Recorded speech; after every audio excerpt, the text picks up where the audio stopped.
Olá a todos, sejam bem-vindos na nossa aula.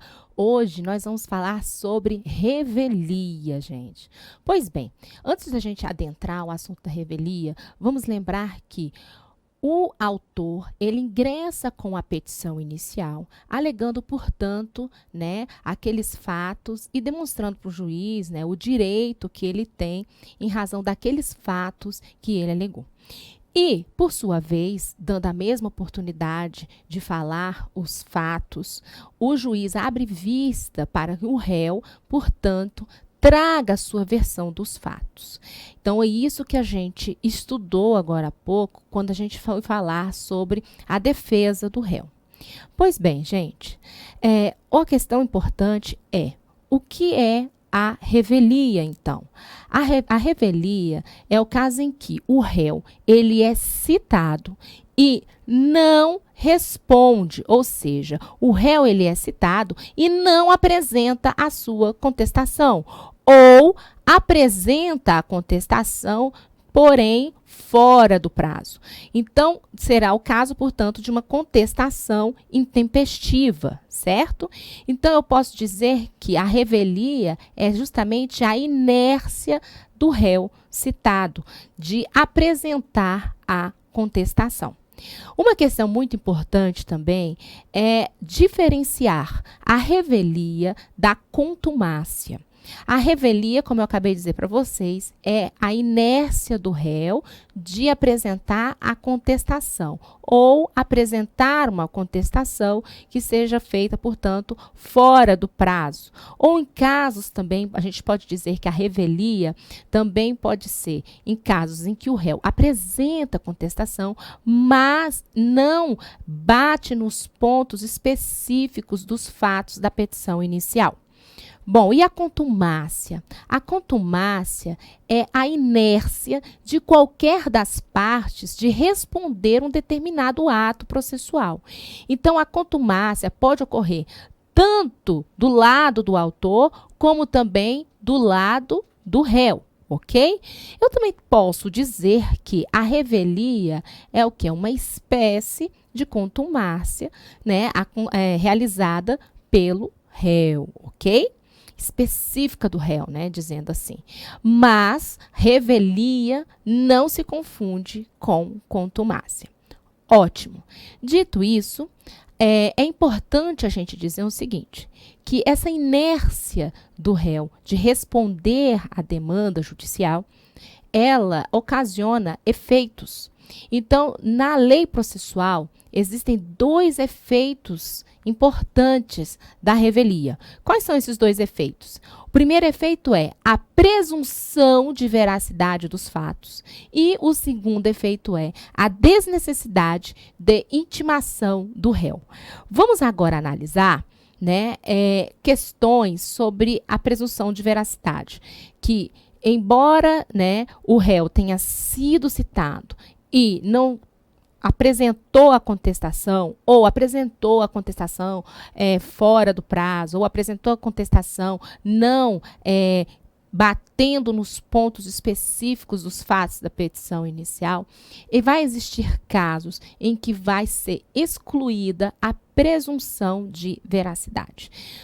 Antes de falar sobre essa parte da exclusão da presunção de veracidade, é importante também ter em mente o seguinte, que a presunção de veracidade se refere aos fatos, fatos esses que não foram atacados pelo réu.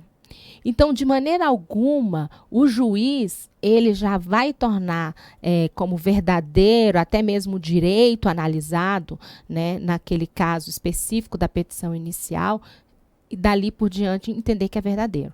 Então, o juiz ele presume que seja verdadeira as versões fáticas do autor na petição inicial. Ele presume, tá? E é uma presunção ainda relativa, mas ele não vai fazer uma presunção de direito, ele vai analisar ainda a parte jurídica, a parte de direito dessa petição inicial. Bom, como eu disse para vocês, existem casos em que a lei, portanto, vai excluir esse efeito da presunção de veracidade. Então, vamos analisar qual é o artigo que vai me dizer os casos em que vai estar excluído, portanto, a presunção de veracidade. Diz lá o artigo 341. Vamos todo mundo aqui comigo? Diz o 341. Incube também ao réu manifestar-se precisamente sobre as alegações de fato constantes na petição inicial, presumindo-se verdadeira as impugnadas, salvo se não for admissível a seu respeito a confissão e a petição inicial não estiver acompanhada de instrumento em que a lei considerar a substância do ato, e terceiro, se estiver em contradição com a defesa considerada em seu conjunto. Nós vamos analisar aqui, né, passo a passo, sobre as questões que excluem essa presunção de veracidade. Então, vamos ver quais são os casos em que exclui. O primeiro caso é sobre a questão da pluralidade de réus. Onde está essa questão? Está lá no artigo 345. Diz lá: a revelia não produz efeito mencionado no artigo 344 se, havendo pluralidade de réus, algum deles contestar a ação. Vem aqui comigo, por favor, novamente. Vamos rapidamente refletir sobre essa lei. Se a gente ler rapidamente, né, o que está dizendo o inciso 1º 345, a gente vai ter em mente, de uma maneira um pouco equivocada, que se a gente tiver vários réus numa demanda judicial e algum desses réus, portanto, oferecer contestação, de uma maneira equivocada, você lendo a lei rapidamente e sem entender, você vai entender que se algum deles apresenta, vai beneficiar todos os outros réus. Pois bem, aqui a gente tem que parar, dar um stop, ok? Porque não é bem assim que funciona. Esta questão de pluralidade de réus deve ser analisada de uma forma muito técnica. Então, como que a gente vai analisar? Não é em todo e qualquer caso em que um dos réus apresente contestação que vai, de fato, ocorrer benefício dessa resposta para os outros réus envolvidos nessa demanda judicial. Por quê? Isso aqui é um típico exemplo de litisconsórcio simples e litisconsórcio necessário. Sabemos bem, como foi estudado aqui, que o litisconsórcio simples, os efeitos desse litisconsórcio vão ser o quê? Efeitos diferentes para todos os réus envolvidos, no caso aqui, por exemplo. E no litisconsórcio unitário, o efeito aqui da decisão tem que ser uniforme para todos aqueles envolvidos. Então, existe uma distinção aqui. E outra questão importante é que alguns casos em que estivermos diante de um litisconsórcio simples, excepcionalmente, pode um determinado fato comum beneficiar os outros réus. Ou seja, um fato genérico alegado em um litisconsórcio simples, de uma certa forma, pode beneficiar o réu revel, ou seja, aquele que não apresentou a sua defesa. Vamos para um exemplo. Qual é o exemplo? Uma ação de reparação de danos por acidente de trânsito. Vem comigo aqui a tela que a gente vai desenhar aqui. É o seguinte, gente, vamos supor que nós tenhamos aqui uma ação de reparação de danos, uma ação de reparação, né, de danos por acidente de trânsito, certo? Em que esta ação foi movida vamos botar aqui os nomezinhos para não errar, foi movida em face desculpa, vamos pagar aqui, do proprietário do veículo e também movida contra a pessoa que estava o quê? Dirigindo o veículo, ok? Então, vejam vocês que é uma ação de reparação de dano em face de duas pessoas, ou seja, de dois réus. Existe o quê? Uma pluralidade, não é verdade? Uma pluralidade de réus. Então, vamos supor que neste exemplo aqui, o proprietário do veículo, né? Vamos botar aqui. O proprietário do veículo, só ele apresentou a contestação.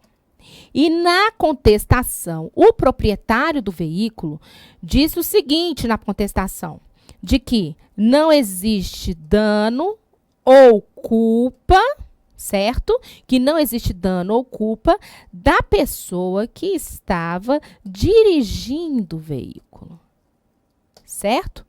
Se o proprietário do veículo, na contestação, portanto, diz que não existe dano ou culpa da pessoa que está dirigindo o veículo, este fato, ele é um fato comum à pessoa que estava dirigindo o veículo, certo?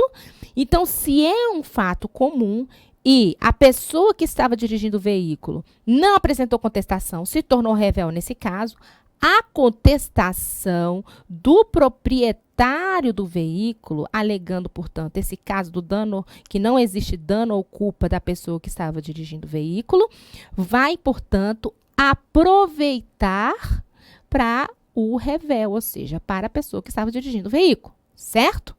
Bom, professor, e agora qual é o caso em que um dos réus apresenta, de fato, a contestação e não aproveita o rével? Então, vamos para o caso.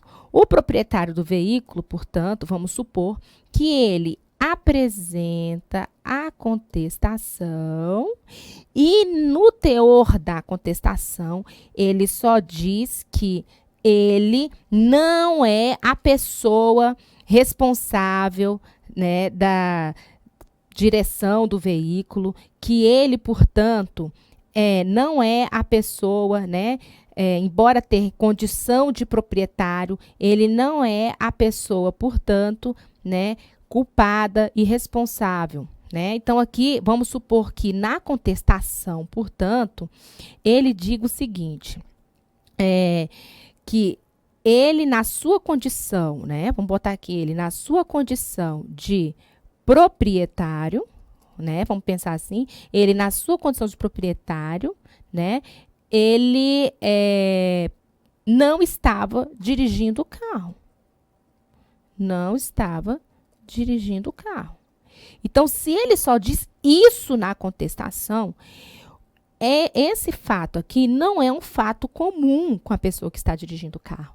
Portanto, nesse caso aqui, a contestação do proprietário do veículo não vai ser aproveitada ao réu rével, que será o caso da pessoa que estava dirigindo o veículo. Ótimo! Eu acho que agora a gente pode voltar a ler o artigo 345 novamente, que diz aqui, a revelia não produz o efeito mencionado no artigo 344 se, havendo pluralidade de réus, algum deles contestar a ação, ok? Então, no caso, em regra, se alega um fato que não seja realmente comum, então não vai produzir efeito, ok? Se alega um fato comum, aquele réu rével acaba sendo beneficiado pelo efeito. É essa interpretação que a gente tem que ter do inciso 1º do artigo 345. Ótimo, minha gente. Então, agora a gente vai falar sobre outro item que exclui, portanto, a presunção de veracidade. Vem aqui comigo novamente, câmera. Então, vamos lá. É o seguinte, o outro item é sobre a questão do interesse indisponível. Então, quando que vai ocorrer isso aqui? Vai ocorrer a exclusão da presunção de veracidade, diz o artigo 345, se o litígio versar sobre direitos indisponíveis, tá? O que são esses direitos indisponíveis? Gente, direitos indisponíveis são direitos extrapatrimoniais e direitos públicos. Então, por exemplo, se eu tenho uma ação contra uma determinada autarquia e esta autarquia, portanto, não responde a esta minha demanda, ou seja, não apresenta contestação. Não pode, portanto, nesse caso específico, ter a presunção de veracidade, justamente porque estamos litigando aqui com uma autarquia, né, de direito público e é, portanto, um direito indisponível. Ok?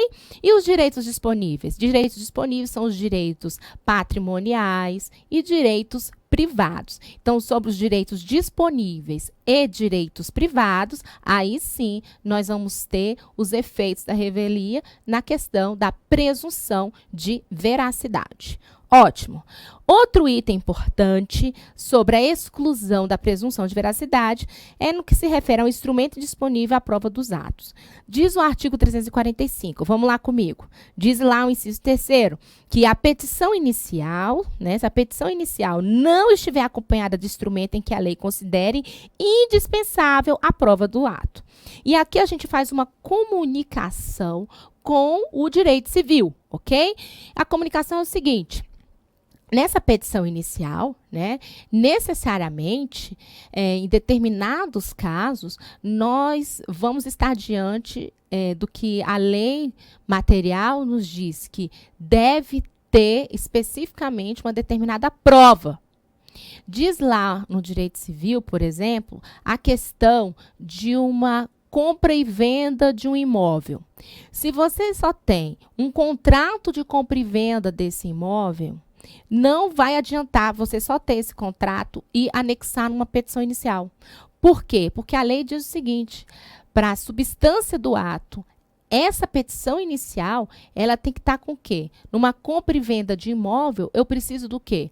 Eu preciso mais do que aquele contratozinho de compra e venda. Eu preciso da escritura pública.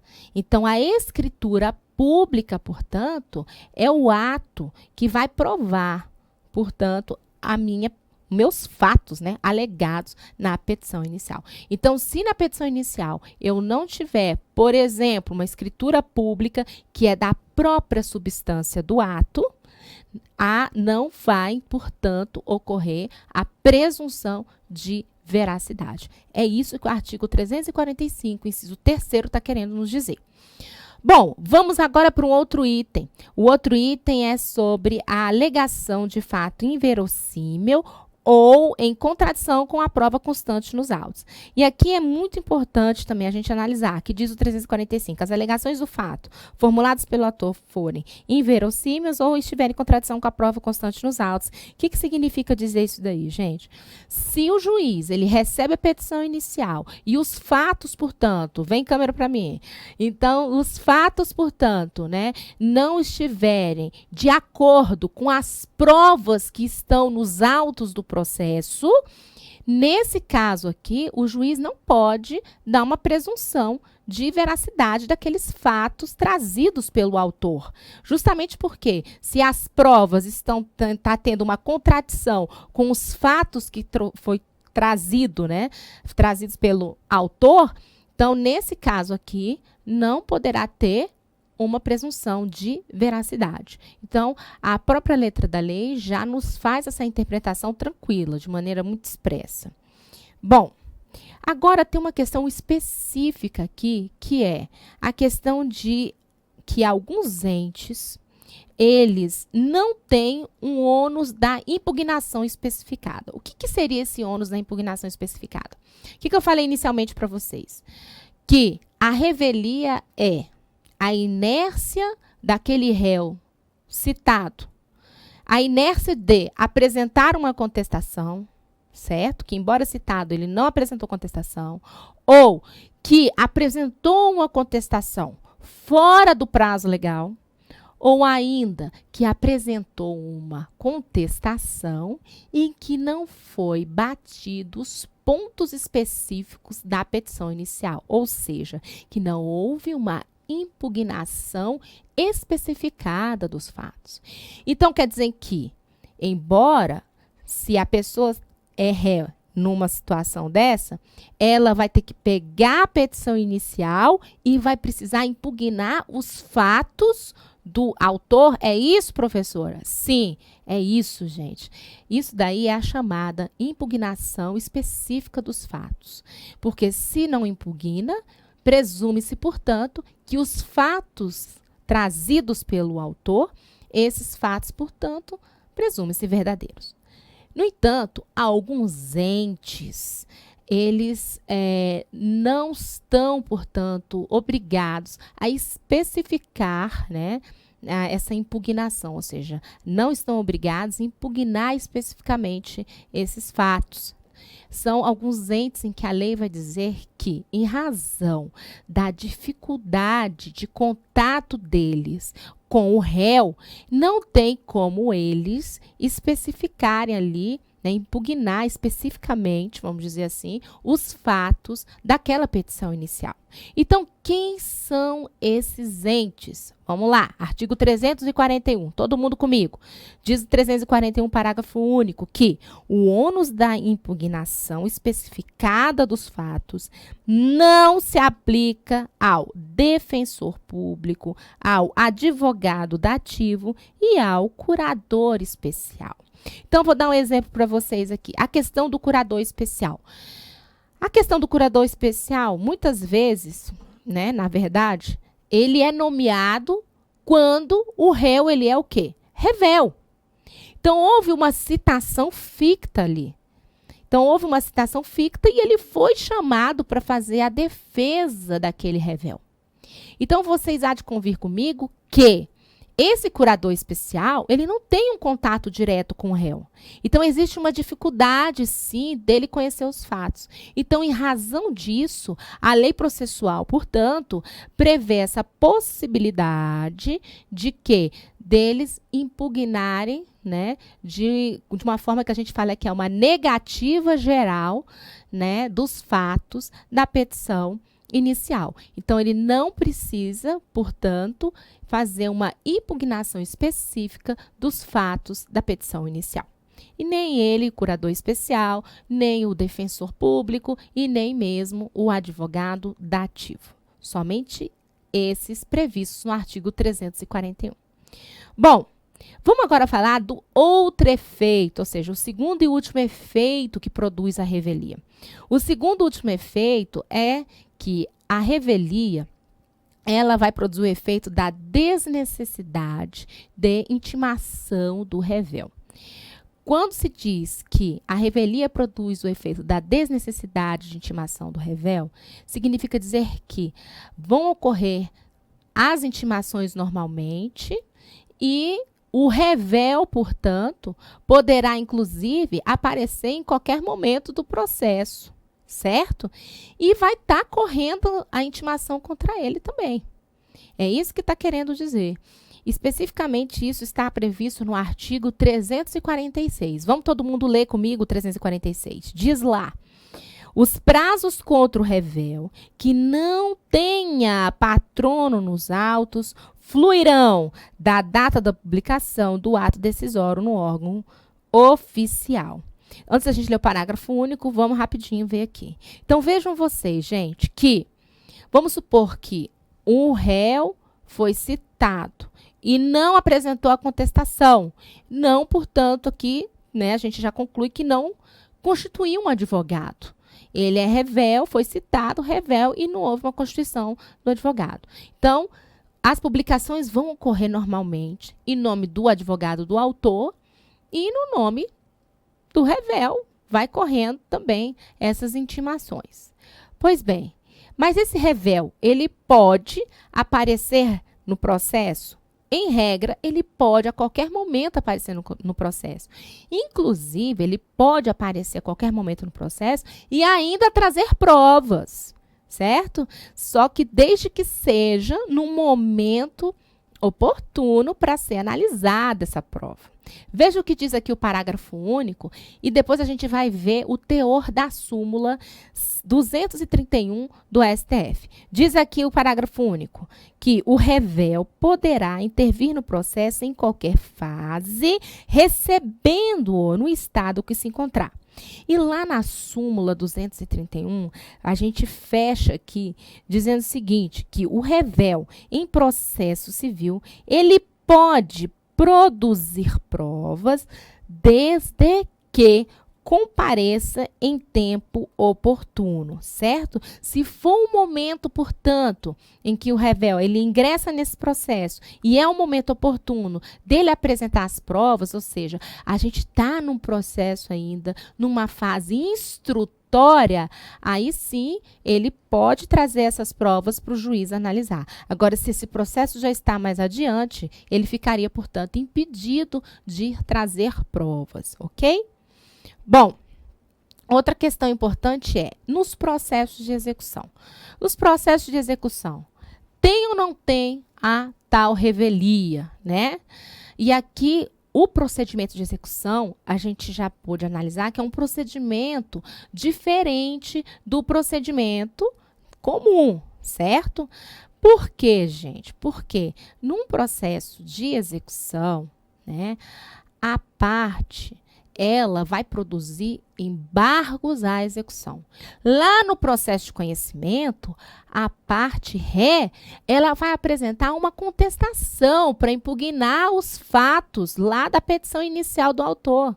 Na execução, não. Na execução, o juiz aqui, ele vai estar num procedimento em que o autor ingressa com essa ação de execução e o réu, como vai ter como na ação de execução, ele tem um contraditório restrito, necessariamente ele vai precisar ter uma ação de conhecimento, ou seja, uma ação autônoma, que é dado o nome de quê? Embargos à execução.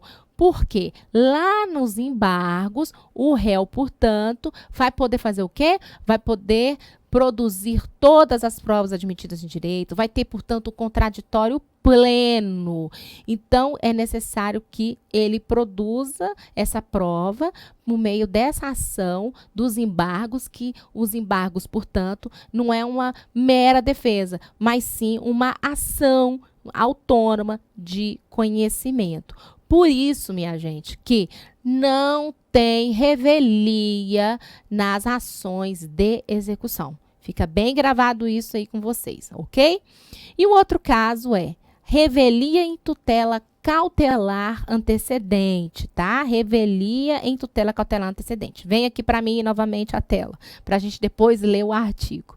Vamos entender aqui. E nos casos da tutela cautelar antecedente, pode ocorrer a revelia?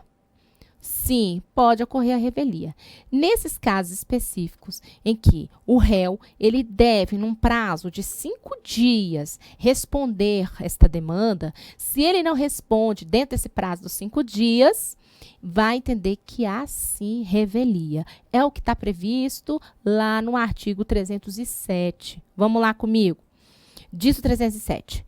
Não sendo contestado o pedido, os fatos alegados pelo autor presumir-se-ão aceitos pelo réu como ocorridos, caso em que o juiz decidirá dentro de 5 dias. É o prazo do juiz ali também, certo? Então, é possível, né, ocorrer a revelia em tutela cautelar antecedente. Ótimo, gente. Então, nós ficamos por aqui com a nossa aula de revelia e até a próxima.